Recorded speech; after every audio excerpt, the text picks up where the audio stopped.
আসসালামু আলাইকুম বন্ধুরা, ফুটন্ত গরম তেলে কাঁচা চাল দিয়ে যে এত সুন্দর রেসিপি বানানো যায় আপনারা দেখলে অবাক হয়ে যাবেন। তো চলুন প্রথম থেকে শেষ পর্যন্ত আজকের এই রেসিপিটা দেখতে থাকুন। আশা করছি আপনাদের ভীষণ ভালো লাগবে। যদি রেসিপিটা আপনাদের ভালো লেগে থাকে অবশ্যই লাইক কমেন্ট শেয়ার করে দেবেন এবং চ্যানেলটিকে সাবস্ক্রাইব করে আমার পাশে থাকবেন। তাহলে চলুন শুরু করা যাক। তো বন্ধুরা, আজকের এই রেসিপিটা তৈরি করার জন্য এখানে আমি 1 কাপ চাল নিয়েছি। তো এটা আমি বাসমতি চাল নিয়েছি, আপনারা যে কোনো চাল নিতে পারেন। তারপরে এখানে আমি একটি বাটি নিয়ে নিচ্ছি, আর এই বাটির মধ্যে সামান্য পরিমাণে আমি লবণ দিয়ে দিচ্ছি। তারপরে আমি এই লবণের মধ্যে দিয়ে দিচ্ছি 2 চামচ জল।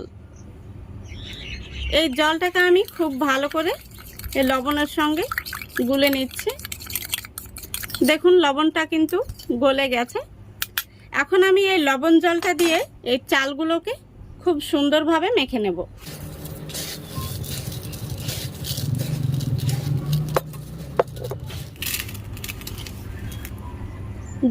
দেখুন 2 বারে আমি জলটা দিলাম।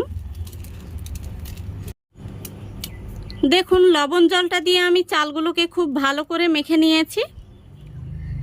এখন আমি এইভাবে ঢাকা দিয়ে রেখে দেব 15 মিনিট। 15 মিনিট এইভাবে ঢাকা দিয়ে রাখলে চালের মধ্যে যে এক্সট্রা জল রয়েছে সেটা কিন্তু চালগুলোতে টেনে নেবে। তো ফিরে আসছি 15 মিনিট পর। দেখুন বন্ধুরা, 15 মিনিট পর আমি ফিরে আসলাম। তো দেখুন চালগুলো কিন্তু খুব সুন্দরভাবে শুকনো হয়ে গেছে। আমি যে জলটা মেখে রেখেছিলাম সেই জলটা শুকিয়ে গেছে। আশা করি দেখতে পাচ্ছেন, দেখুন কত সুন্দর ঝরঝরে হয়ে গেছে। এখন আমি চলে যাব নেক্সট প্রসেসে।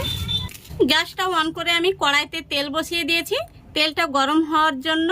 তো তেলটাকে খুব ভালো করে গরম করে নিতে হবে, তাহলে কিন্তু এই রেসিপিটা দুর্দান্ত হবে। তো দেখুন বন্ধুরা, তেলটা আমি খুব ভালো করে গরম করে নিয়েছি। তো আবারও আমি আপনাদের দেখিয়ে দিচ্ছি। এখানে আমি 1 কাপ পরিমাণে চাল নিয়েছি। তো চালটা আপনারা এইভাবে ছড়িয়ে দিয়েও কিন্তু ভাজতে পারেন, তাহলে কিন্তু চাল ভাজাটা তোলার সময় খুব তাড়াতাড়ি তুলতে পারবেন না। তুলতে তুলতেই কিন্তু চাল ভাজাটা পুড়ে কালো হয়ে যাবে।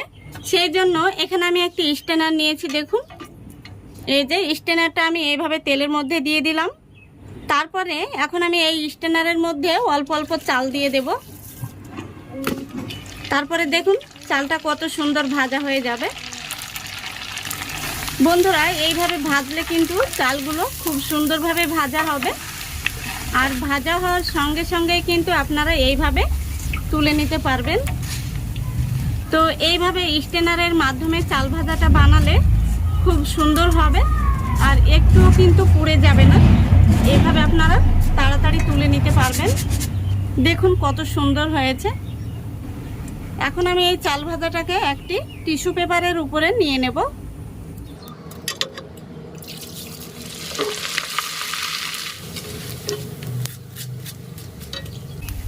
দেখতেই পাচ্ছেন বন্ধুরা, কত সুন্দরভাবে কিন্তু চাল ভাজাটা বানিয়ে নিচ্ছি।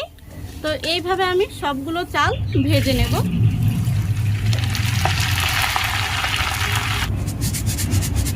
বন্ধুরা, সবগুলো চাল ভাজা হয়ে গেছে। এখন আমি 1 মুঠো চীনা বাদাম নিয়েছি, এই বাদামগুলোকে ভেজে নেব।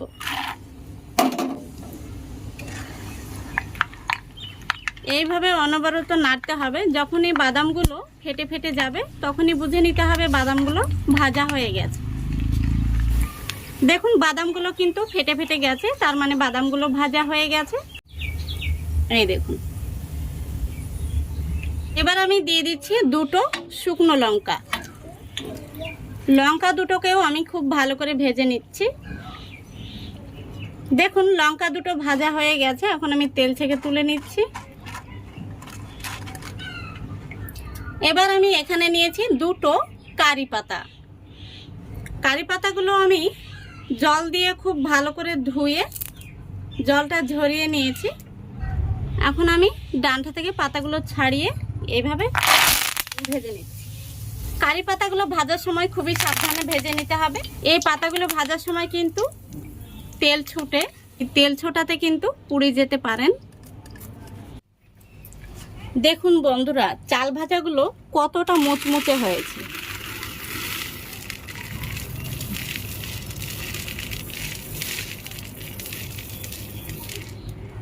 এবার উপর থেকে দিয়ে দিচ্ছি বাদাম ভাজা,